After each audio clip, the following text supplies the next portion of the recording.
Hello everyone, কী অবস্থা সবার? আশা করি ভালো আছেন। আর ইউরোপে আসার পরে সবচাইতে যে বিষয়টা আমাকে বেশি উদ্বুদ্ধ করছে বা যেই বিষয়টা আমার সবচাইতে ভালো লাগা, যেই বিষয়টার দিক দিয়ে আমার সবচাইতে ভালো লাগা কাজ করে, সেই বিষয়টা হলো ইউরোপের নিয়ম শৃঙ্খলা। এখানের আইনের প্রতি সবাই শ্রদ্ধাশীল। এখানের নিয়মকানুন অনেক কঠোর। সবাই শৃঙ্খলবদ্ধ, সুন্দরভাবে চলাচল করে, সবাই আইনের প্রতি সবাই শ্রদ্ধাশীল।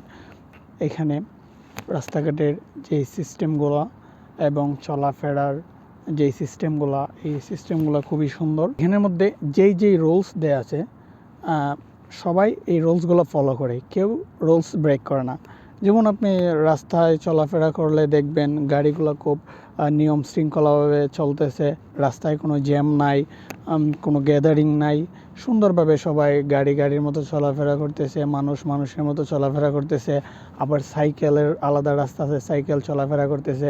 মানে এখানে সব কিছু সিস্টেমেটিকভাবে হয়, সব কিছু রুলস। এখানে সবাই সচেতন, কেউ রুলস ব্রেক করে না, এবং রুলস ব্রেক করার যে শাস্তিটা, যে পানিশমেন্টটা, এটা অনেক ভয়ঙ্কর এবং অনেক কঠোর, যে কারণে সবাই এখানে রুলসের প্রতি বা এখানে নিয়মকানুনের প্রতি সচেতন।